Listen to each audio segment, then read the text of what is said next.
आज का ये प्रोग्राम और ये कॉन्फ्रेंस पैगंबर अमन के उन्वान से मुनक़िद हुई है।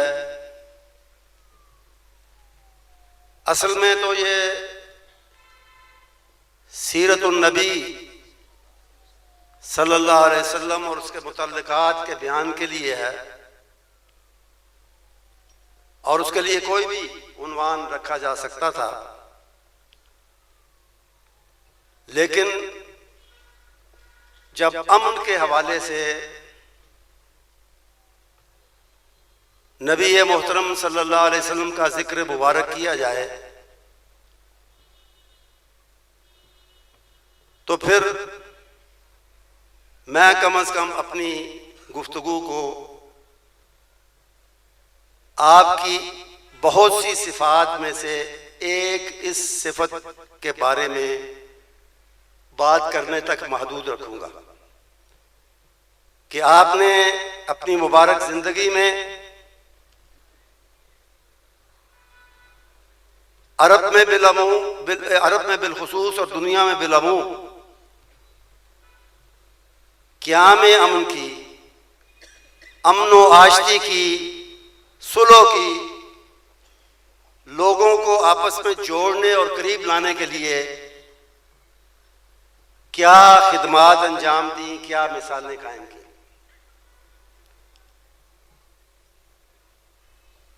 हकीकत यह है कि अताए नबूवत से पहले नबी के अजीम मनसब पर फायज होने से बहुत पहले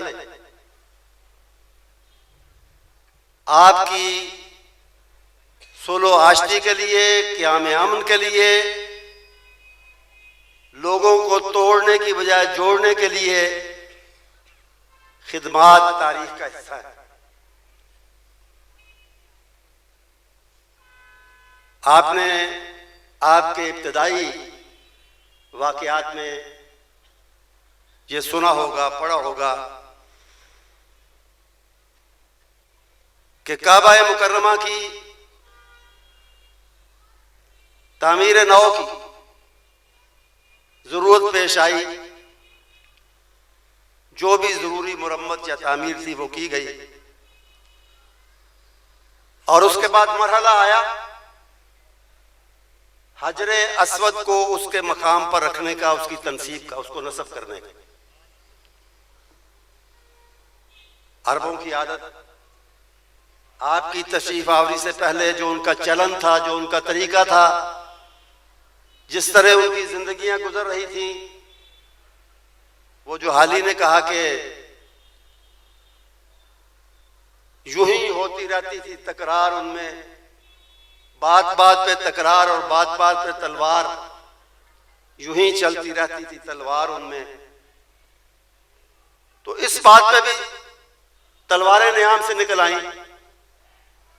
हर कबीले के सरदार को यह जिद थी कि हजरे अस्वद को उसके मकाम पर रखने का शर्फ अगर कोई हासिल करेगा तो हमारा कबीला और उसका सरदार हासिल करेगा। इस पे लड़ाई की नौबत आ गई, लड़ाई पर आमादा हो गए। किसी सियाने ने कहा कि लड़ो मत, किसी को फैसला करने दो। किसको फैसला करने दो? उन्होंने ये कहा कि ये हम फैसला नहीं करते, जो भी इस वक्त के बाद काबे में सबसे पहले, हरम में सबसे पहले दाखिल होगा, उससे फैसला लेंगे कि हजरे अस्वद किसने नस्ब करना है। अल्लाह अपने होने वाले नबी को, अपने होने वाले आखिरी नबी को सल्लल्लाहु अलैहि वसल्लम इस मौके पर लेकर आया और सबने खुशी से कहा कि जा अल अमीन, जा अल अमीन, अमानतदार आ गया है, अमानत वाला आ गया है, अब ये दुरुस्त और सही फैसला करेगा। आपने फैसला क्या किया? बज़ाहिर बड़ा सादा लेकिन बड़ा लतीफ फैसला आपने फरमाया। आपने कहा एक चादर लाओ, हजरे अस्वद को उस चादर पर रखो, सब सरदार जो लड़ रहे हैं वो उस चादर का एक एक कोना, एक एक हिस्सा उठाएं, उसे मकाम नस्ब पर, जहां मकाम तनसीब पर जहां लगाना है पत्थर, वहां लेकर आए और तुम सब मिलकर मुझे इजाजत दे दो कि मैं उसे उठाकर उसकी जगह पर रखूं। ये क़याम अमन के लिए, सुलह आशती के लिए, दिलों को जोड़ने और लड़ाई और झगड़ा रोकने के लिए आपकी एक अवलीन कोशिशों में से एक कोशिश थी। इसी तरह अताए नबुव्वत से पहले एक और अहम कदम जो आपने क़याम अमन, मक्के में क़याम अमन के लिए और इस हवाले से अरब में क़याम अमन के लिए आपने जो कदम उठाया वो हिल्फुल फुजूल में आपकी शिरकत की। अरबी जुबान जिसमें कुरान पाक नाजिल हुआ, अल्लाह की और अल्लाह के नबी सल्लल्लाहु अलैहि वसल्लम की पसंदीदा जुबान, बहुत सी जुबानों में से चुनी हुई जुबान, बड़ी अजीब जुबान, और जेर जबर के फर्क से जमीन आसमान का बाज़ औक़ात फर्क पड़ जाता है, माने बदल जाता है। उलमा बैठे हैं, अब मैं क्या बात करूं। वुजू वाओ की पेश के साथ पढ़ें और लफ्ज़ अदा करें तो उसका मतलब है वुजू जो हम नमाज के लिए करते हैं, और अगर जबर के साथ वजू कहें तो वो उससे मुराद वजू करने का पानी होता है। वजू नहीं होता, वजू का पानी होता है वजू। बात ज्यादा पढ़े लोग, जो लोग ज्यादा पढ़े लिखे बनते हैं वो वजू को भी वजू कहते हैं। वजू पानी है, वजू वो तरीका है जो नबी करीम सल्लल्लाहु अलैहि वसल्लम और अल्लाह ने सिखाया नमाज की तैयारी के लिए। इसी तरह इशा और अशा के दो लफ्ज़ हैं, इशा जबर जेर के साथ, अशा जबर के साथ।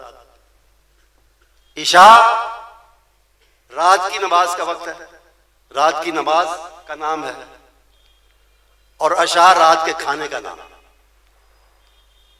बात ही बदल गई, कहां खाना कहां नमाज। और मसला नबी अकरम सल्लल्लाहु अलैहि वसल्लम ने बताया कि इशा और अशा इकट्ठे हो जाएं, खाना भी आ गया, वक्त भी हो गया, भूख लगी है तो पहले खाना खा लो ताकि बाद में इत्मीनान से नमाज पढ़ी जा सके।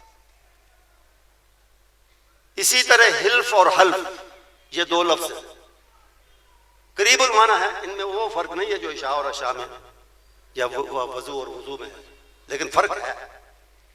हल्फ कसम को कहते हैं, कसम खाना, और हिल्फ का मतलब है अहद व पैमान, खा वो कसम के साथ हो कसम के बगैर हो, पक्का अहद व पैमान, किसी से बांधना।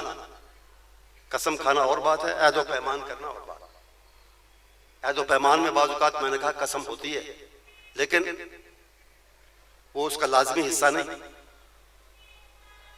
तो हिल्फुल फजूल क्या था? फजूल ये खुदा न खास्ता कोई ये हमारी पंजाबी उर्दू वाला फजूल नहीं है, ये फजल की जमा है। कुछ लोगों ने, कुछ मुअर्रिखीन ने तो ये कहा, सीरत निगारों ने या मुअर्रिखीन ने, कि इसमें एक से ज्यादा बल्कि दो से ज्यादा ऐसे अफराद शामिल थे इस हिल्फ में या इस अहद व पैमान में, जिनका नाम फजल, जिनके नाम का एक हिस्सा फजल था। फजल जैसे हम भी रखते हैं फजलुद्दीन या फजलुल्लाह या इस तरह के नाम।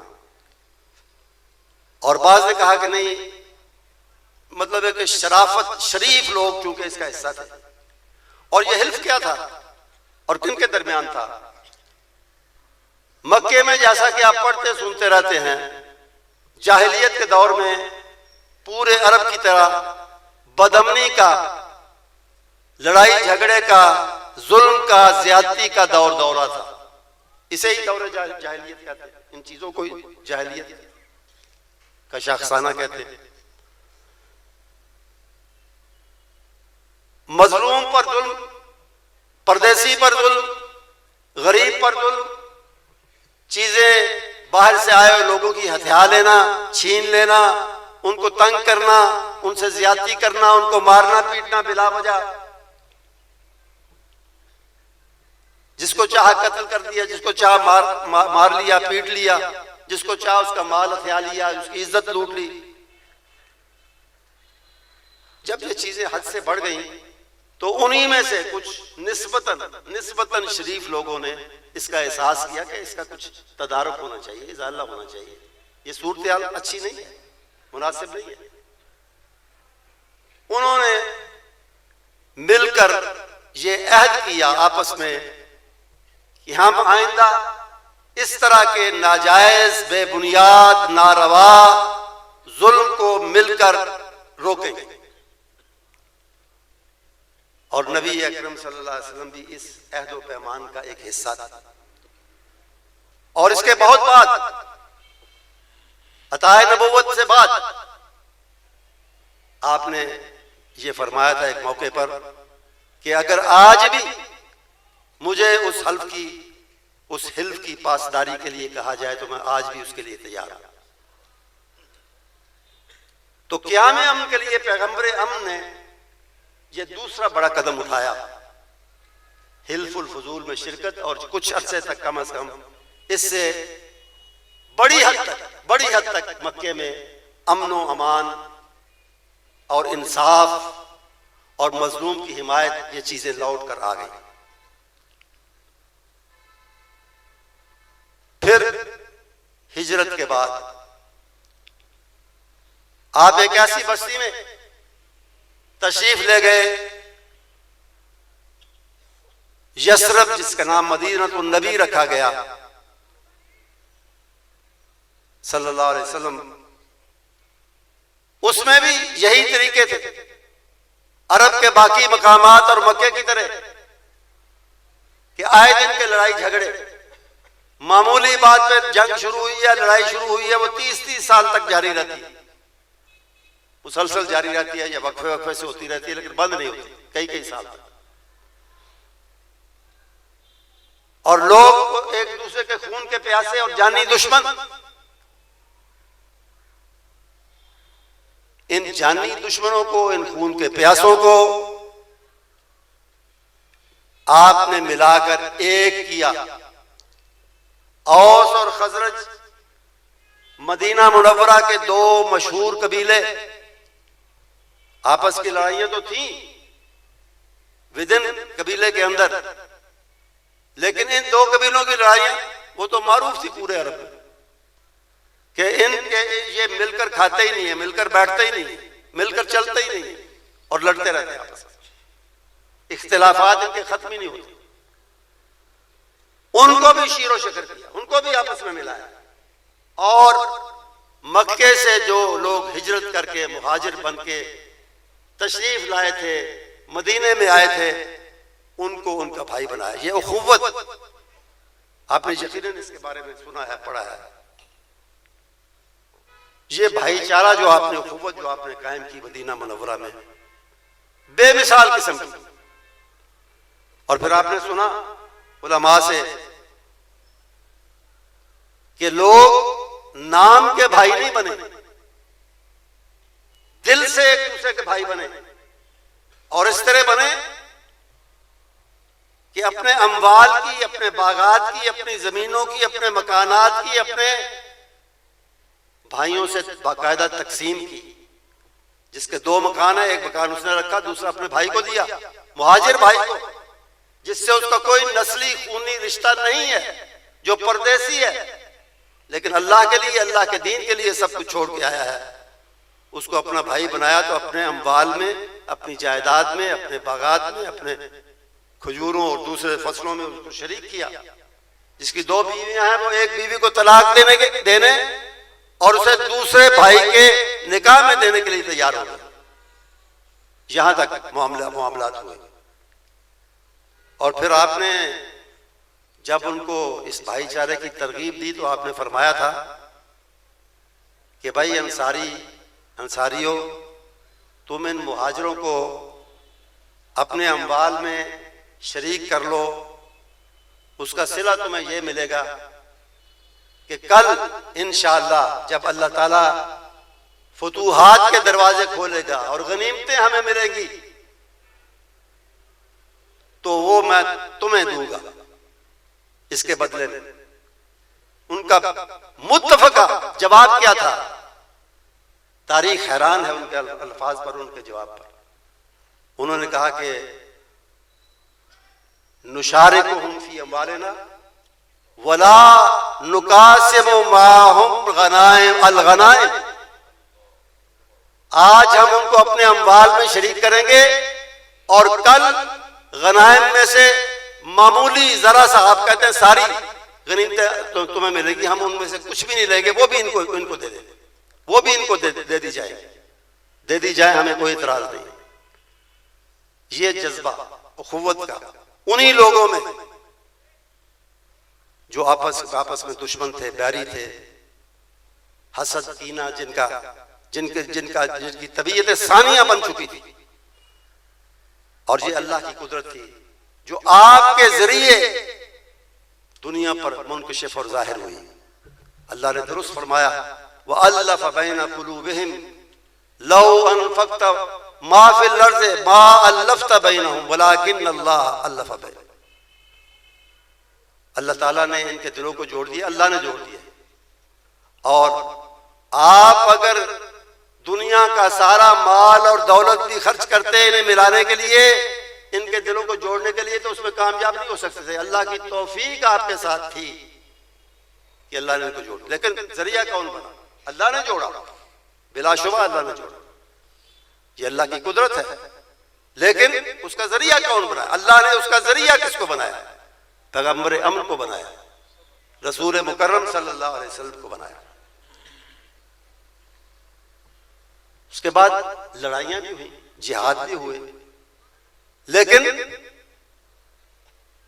लड़ाई की जंग की इब्तिदा किसने की? इब्तिदाई जंगें और इब्तिदाई जिहाद जो आपने की वो दिफाई थे खालिसतन। बदर का हो या उहद का हो या उसके बाद के हो, इब्तिदा में वो एक दिफा था सिर्फ। और चढ़ाई करने वाले दुश्मन थे, मक्के के कुरैशी थे, उनके साथी थे। आपने जो जिहाद किए और जो दिफा किया, वो भी अमन की बहाली के लिए था, क़याम अमन के लिए था। अगर आप दिफा न करते, अगर आप जिहाद न करते और अपने मुजाहिदीन से, अपने सहाबा से न कराते, तो फिर फसाद ही फसाद फैलता चला जाता, जुल्म ही जुल्म फैलता चला जाता। इज़ाला-ए जुल्म और फसाद के लिए जो जिहाद आपने किए वो भी क़याम अमन के लिए थे। इज़ाला-ए जुल्म और फसाद क्या है? क़याम अमन। और क़याम अमन के लिए जो जंग हुई, उसे हम उस तरह की जंग नहीं समझेंगे जो जुल्म के लिए और ज्यादती के लिए और तादी के लिए होती है। ये भी क़याम अमन का एक हिस्सा था, आपकी जंगें भी और आपके जिहाद भी। फिर आपकी सीरत और आपकी मुबारक जिंदगी में दरगुजर का, अफ़्व करम का, बड़े से बड़े दुश्मन को छोड़ देने और माफ करने, बल्कि उसका इकराम करने का, उसे इज्जत देने का, ये जो अंसर है, ये जो एलिमेंट है, इसको आप क्या कहेंगे? अमन आशती और सुलह जुई की एक कोशिश नहीं तो और क्या? अफ़्व करम, दरगुजर, ये जो आपकी सीरत का हिस्सा है, इसकी जड़ें कहां हैं? इसकी जड़ें कहां मिलती हैं? उस नरमी में मिलती हैं, उस रिफ्क में मिलती हैं, दिल की उस नरमी में मिलती हैं, जिसका जिक्र उस आयत करीमा में किया जो शुरू में जिसका एक हिस्सा मैंने पढ़ा था, फबिमा रहमतिन मिनल्लाहि लिंत लना। नरमी की वजह से, नर्म दिली की वजह से आपकी कोशिश सुलह आशती की होती थी, सख्ती से बचने की होती थी। सख्त रवैया रखने वालों और सख्ती से पेश आने वालों से भी नरमी, ये आपकी सीरत का एक सुनहरी पहलू है। सही बात तो यही है कि अल्लाह ताला ने सूरत और सीरत की जो सिफात नबी मोहतरम सल्लल्लाहु अलैहि वसल्लम को अता की हैं वो लासानी और बेमिसाल है, सूरत भी और सीरत भी। तभी तो कहने वाले ने कहा कि मेरे रसूल के निस्बत तुझे उजालों से, मैं तेरा जिक्र करूं सुबह के हवालों से, न मेरी नात की मोहताज जात है तेरी, न तेरी मदह है मुमकिन मेरे ख्यालों से।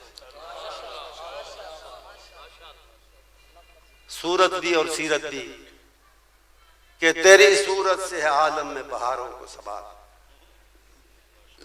तेरी सूरत से है आलम में बहारों को सबात, और तेरी सीरत के सिवा दुनिया में रखा क्या है। नारे तकबीर, अज़मते मुस्तफा, शाने मुस्तफा। तेरी सीरत के सिवा दुनिया में रखा क्या है। उसी से अल्लाह का शुक्र है कि हम रहनुमाई लेने की कोशिश करते हैं और हमें लेनी चाहिए और सही मानों में लेनी चाहिए। बड़े एहतराम के साथ स्टेज पर तशरीफ फरमा अपने साथियों, अपने रुफका, मुअज़्ज़ज़ उलमा से भी मैं गुजारिश करूंगा, ये फबिमा रहमतिन मिनल्लाहि लिंत लहुम, उस पर जरा आप भी गौर फरमा लिया करें, उस पर आप भी जरा ये रुहमाओ बैनहुम बने, कुछ और ना बने। अल्लाह आपको जज़ाए खैर दे। पहले ही बहुत नेकियां कमा रहे हैं, ये नेकी भी कमा रहे हैं। तो बात हो रही थी नबी मोहतरम सल्लल्लाहु अलैहि वसल्लम के बहुत सी सिफात में से एक सिफत, गुनागुन सिफात में से एक सिफत क्या में हम, और इस सिलसिले में जो आपने दुश्मन से दरगुजर किया और अफ़्व करम का मुजाहरा फरमाया।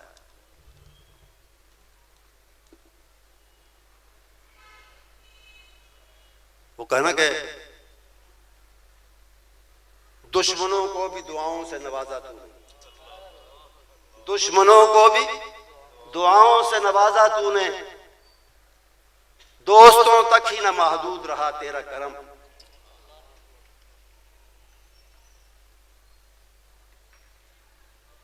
तो आप देखें कि फतेह मक्का आपकी जिंदगी का एक अहम मोड़ है, एक मशहूर वाकया है। वही अल्लाह का प्यारा नबी सल्लल्लाहु अलैहि वसल्लम जो जब मक्के से निकलने पर मजबूर किया गया तो एक साथी हमरा था, वही तकरीबन 8 साल के बाद वापस तशरीफ लाते हैं। एक नहीं, दो नहीं, 10 नहीं, 10,000 कुद्दूसी, 10,000 पाकबाज अफराद आपके हम रिकाब हैं, आपके साथ। कितना बड़ा इनकलाब है और कितनी बड़ी फतह है। लेकिन इस फतह के मौके पे जब फतह करने वाला जर्नैल फातिहाना शान के साथ दाखिल होता है मक्के में, तो शान क्या है? गर्दन अकड़ी हुई है? नहीं। सर तना हुआ है? नहीं। अमनो आश्ती के और सुलह के की जुस्तजू करने वाले की गर्दन इतनी झुकी हुई है कि सवारी की लगाम के साथ जाके लग रही है। यह है पैगंबर अमन सल्लल्लाहु अलैहि वसल्लम। और जबान पर फख्र के तराने नहीं है, को गुरूर की बात नहीं है जबान पर। जबान मुबारक पर अल्फाज क्या हैं? अल्हम्दुलिल्लाहिल्लज़ी, अल्हम्दुलिल्लाहिल्लज़ी नसर अब्दहू। तारीफ उस रब की, तारीफ अपनी नहीं, अपनी जर्नैली की, अपनी जंगी क़ियादत की नहीं, अपनी सलाहियत की नहीं, अपने साथियों के तीरों और तलवारों की नहीं, उनकी बहादुरी और जुर्रत की नहीं, उनकी सरफरोशी की नहीं। तारीफ अल्लाह की, तारीफ एक अल्लाह की। कौन? अल्लज़ी नसर अब्दहू, जिसने अपने बंदे की मदद की। आज भी ये फातेह बंदा है, अल्लाह का नबी है, सबसे अजीम शान है मखलूक में। हमने अपने बड़ों से सुना है, एक अल्लाह ही उनसे बड़ा है। मखलूक में जो सबसे बड़ा उसकी गर्दन, बड़ाई के इस दिन, बड़ाई का दिन है ना, फतह का दिन है ना, कामयाबी का दिन है ना, लेकिन गर्दन झुकी हुई है रब के सामने। अल्हम्दुलिल्लाहिल्लज़ी नसरा अब्दहू, तारीफ उस रब की जिसने अपने बंदे की मदद की। वह हज़मल अहज़ाब वहदहू, अंजज़ वअदहू, अपने वादे को पूरा किया। वह हज़मल अहज़ाब वहदहू, और उस अकेले रब ने, मैंने नहीं, मेरे लश्कर ने नहीं, उस अकेले रब ने दुश्मन को शिकस्त दी। ये आजिज़ी है, ये रब पर ईमान है, ये रब पर तवक्कुल है, ये रब पर भरोसा है, और ये सुलह का ऐलान है, फख्र का ऐलान नहीं है। और इसी पर इक्तिफा नहीं, किसी कहने वाले ने जंगी जोश में कहा, अल यौम यौमुल मलहमा, आज का दिन दुश्मन से टकराने, उसे मलिया मेट करने और खूरेजी का दिन है। आपने फरमाया से झंडा ले लो, इसको पीछे कर दो, इसकी जगह किसी और आदमी को लाओ। आज यौम मलहमा नहीं है, अल यौम यौम बिर्रिन व वफा, आज नेकी करने का दिन है, आज वफा का दिन है। और फिर आपने नेकी और वफा करके दिखाई। किन से? दुश्मनों से। सबसे पहले इनायत हुई, नजर करम हुई अबू सुफियान पर। आज ये अबू सुफियान कौन है? अबू जहल के बाद कायदे कुफ्र, बद्र के बाद सारी जंगों को अरेंज करने वाले, बर्पा करने वाले। लेकिन आज हम उन्हें भी रजी अल्लाह ताला अन्हु कहते हैं, रजी अल्लाह ताला अन्हु। अल्लाह उनसे राजी हो, क्योंकि वह ईमान लाए, पक्का सच्चा ईमान लाए, और फिर उन्होंने खिदमत अंजाम दी नबी करीम सल्लल्लाहु अलैहि वसल्लम की और इस्लाम की। तो इस दुश्मन को जो अभी ताजा मुसलमान हुआ है, इसके तमाम जराइम, तमाम खताएं माफ की आपने, उल्टा उसको इज्जत दी, उसका इकराम किया कि मन दखला दारा अबी सुफियान काना आमिना, मन दखला दारा अबी सुफियान काना आमिना।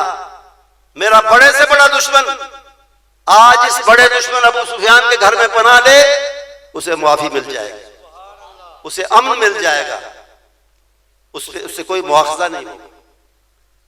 उसकी बीवी शायद उससे भी बड़ी मुजरिमा हिंद, जिसने आपके चचा हजरत हमजा को, और मैं ये कह दूं कि हजरत हमजा से आपके रिश्ता एक नहीं था।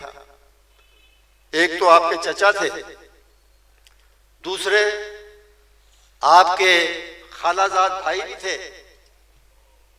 अब्दुल मुत्तलिब ने, आपके दादा ने कई शादियां की थी, उनमें से ये दो कजन्स थी आपने, आमना और हमजा रजी अल्लाह ताला अन्हु की वालिदा, आपस में क्लोज कजन, फर्स्ट कजन थी।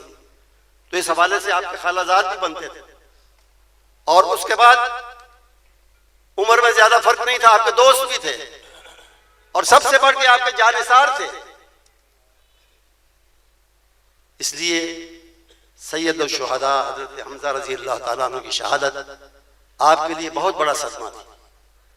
और यह सदमा कई गुना बढ़ गया जब उस औरत ने, उस वक्त तो उसे जालिम ही कहेंगे, उसने जब आपकी शहादत और कत्ल पर इक्तिफा नहीं किया, बल्कि आपके जसद मुबारक को, आपके जिस्म को चीरा और फाड़ा, और उसके आज़ाए रईसा निकाल के कच्चे चबाए, जोश इंतकाम में कि इसने हमारे अजीजों को कत्ल किया था बदर में। और बाज़ तफसीरों में लिखा है, अब उलमा बैठे हैं, उसमें गलती ना निकल आए, बाज़ तफसीरों में लिखा, इसलिए मैंने कहा तफसीरों में लिखा, एहतियात का पहलू मैंने पहले पकड़ लिया कि इस मौके पे आपने गुस्से में, क्योंकि आप अल्लाह के नबी थे और सबसे अजीम शान थे नबी, लेकिन नस्ली तौर पे पैदाइश के एतबार से बशर थे, और ये अकीदा आपका अपना भी और आपके सहाबा का भी था, उसकी तफसील में मैं नहीं जाता। तो बशरी तकाजे से यही तो खूबी है कि बशरी तकाजे से इंतकाम के और शिद्दत के जज्बात पैदा हों और फिर पैगंबर अमन उस पर काबू पा ले।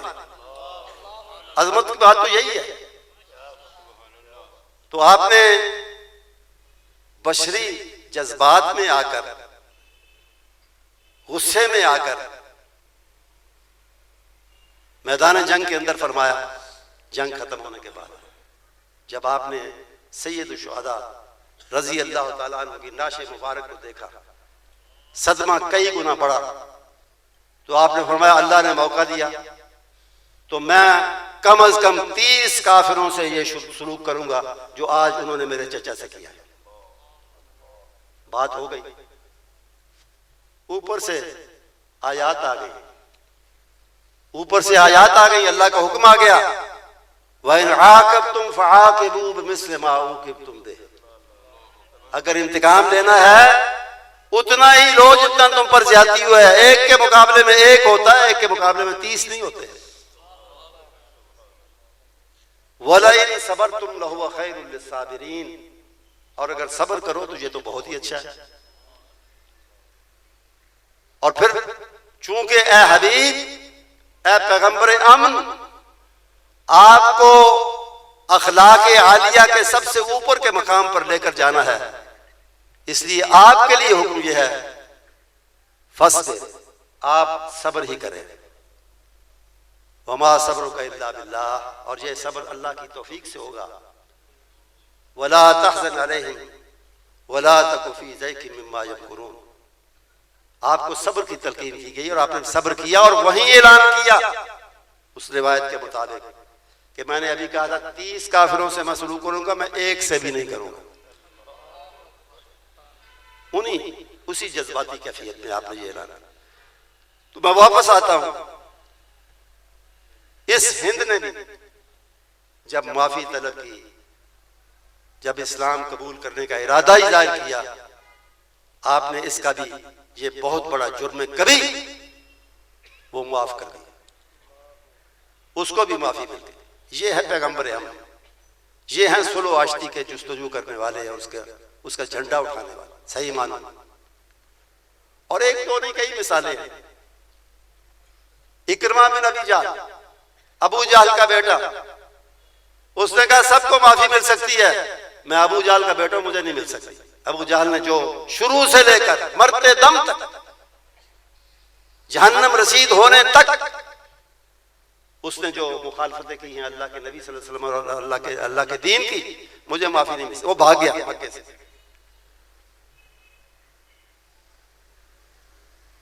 उसकी बीवी हाजिर हुई, सबको माफी मिल रही है, उसको भी माफी मिल जाए। आपने कहा मिल सकती है, उसे वापस लाओ। उसने कहा जी वो यकीन नहीं करेगा कि मुझे भी माफी मिल सकती है। तारीख में लिखा है कि आपने अपनी पगड़ी, अपना अमामा मुबारक उसको दिया कि ये निशानी, ये उसे पहचानता है, ये जंगों में उसने ये देखी हुई है, तो ये ले जाओ, उसको दिखाओ कि ये पगड़ी वाला तुम्हें अमान देता है, तुम्हें अमन देता है। वो आया, और जब आया तो फिर तारीख क्या कहती है, अजीब बात कहती है।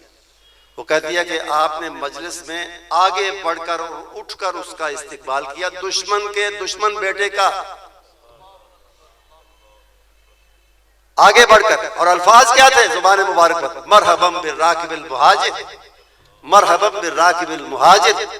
वो मक्का छोड़ के चले जाने वाले, भागने वाले, तुम कहां चले गए थे, हम तो तुम्हारे इंतजार में बैठे। पैगंबर अमन सल्लल्लाहु अलैहि वसल्लम। और फिर इज्तिमाई माफी जो मिली फतेह मक्का के बाद, आप फातिहाना, उसी फातिहाना मगर उसी आजिज़ी के साथ जिसका मैंने जिक्र किया, तशरीफ लाए, हरम में दाखिल हुए, काबे के दरवाजे के पास जाके खड़े हुए या दरवाजे में खड़े हुए।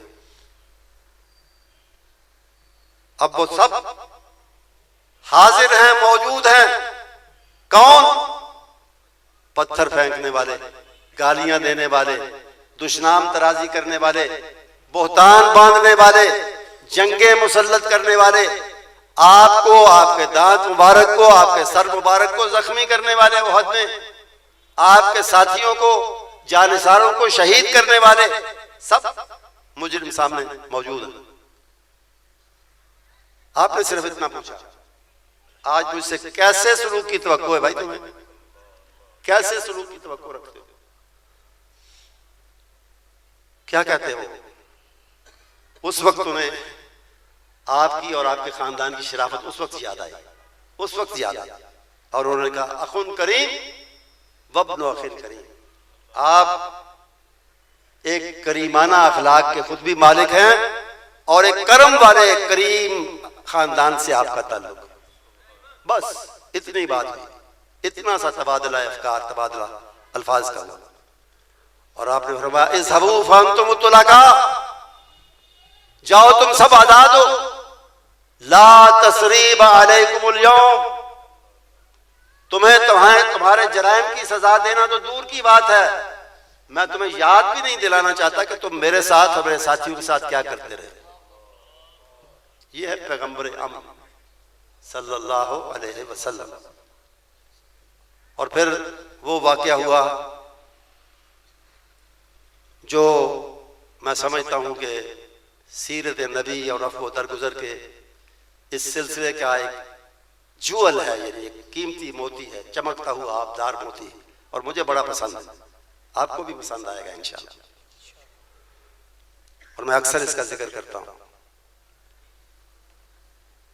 आपने वहीं, आप उस वक्त तशरीफ फरमा थे, बैठे हुए तो हजरत अली रज़ी अल्लाह ताला अन्हु हाज़िर खिदमत थे, आए, उन्होंने कहा कि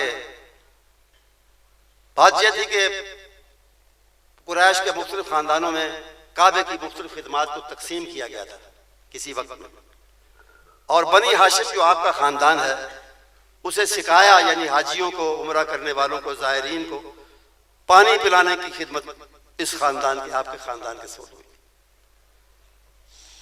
सत्तू पिलाना, फुलजे करना, वो करना, या खाना, या मुख्तलिफ खानदान, मुख्तलिफ कबीले, और उनमें से काबे की कलीद बरदारी जो है कि काबा मुकरमा की चाबी किसकी तहवील में होगी, किसके पास होगी, वो बनु शैबा के पास थी। उसको कहते हैं हिजाबा, अल हिजाबा, पानी पिलाने की खिदमत कहते हैं असिकाया। तो हज़रत अली रज़ी अल्लाह ताला ने बज़ाहिर बड़ी मासूमाना से एक अर्ज की कि अल्लाह के रसूल सल्लल्लाहु अलैहि वसल्लम इज्मा लनल हिजाबत वस्सिकाया, इज्मा लनल हिजाबत वस्सिकाया। आज मौका है, आज सब कुछ हमारे हाथ में है, तो ये हिजाबा या कलीद बरदारी, काबे की कुंजी बरदारी, ये खिदमत भी हमारे खानदान में आ जानी चाहिए। आज उसका ऐलान आप कर दें। ये अजीब खिदमत है वैसे मुझे, और ये जमात की बरकत है, जमात की बरकत के, जमात की बरकत से मैं 3 बल्कि 4 दफा काबे के अंदर गया हूँ, अल्हम्दुलिल्लाह, जमात की बरकत से, जमात की बरकत से, वरना मैं क्या हूँ। तो एक दफा फजर के बाद हम बैठे हैं, इशराक का वक्त हो गया, उससे और आधा घंटा, पौना घंटा, 1 घंटा गुजर गया, किसी को जुर्रत नहीं है कि वो कलीद बरदार बनु शैबा का, जिसके पास चाबी होती है, जब तक वो न खोले कोई अंदर नहीं जाता, बादशाह भी नहीं जाते, वो भी उसका इंतजार करते हैं। वजह आगे आ रही है, आपको पता चल जाए। तो आपने हजरत अली रज़ी अल्लाह ताला अन्हु, जो आपके अजीज भी हैं, दामाद भी हैं, चहेते भी हैं, उनकी बात का कोई जवाब नहीं दिया, और उल्टा सवाल किया आपने कि ऐना उस्मान इब्न तलहा, उस्मान बिन तलहा कहाँ है? ये कौन है उस्मान बिन तलहा? ये वही बनु शैबा का उस वक्त मोतबर सरदार था, या और कलीद बरदार था, चाबी इसके पास होती थी, और ये वो था जो हिजरत से पहले आपको काबे में दाखिल होने से रोका करता। तुम्हें इजाजत नहीं है, सरदारों ने मना किया, तुम्हें नहीं जाने दूंगा, सब जा सकते, तुम नहीं जा सकते, ये रोका करता था। तो आपने कहा वो कहाँ है? वो आया डरता कांपता, आज मेरे साथ जो होगा मुझे ही पता है, मुझे ही अंदाजा है। आपके हाथ में चाबी थी पकड़ी काबे की, तो आपने फरमाया, उसके आते ही फरमाया खुज़ मिफ्ताह का या उस्मान, खुज मिफ्ताह का या उस्मान, उस्मान ये लो अपनी चाबी। और साथ आपने ये फरमाया ला यंतहिबु मिनका इल्ला जालिम, जो तुमसे लेगा, पता नहीं किसको ये सुनाया, जो छीनेगा जो लेगा वो जालिम होगा।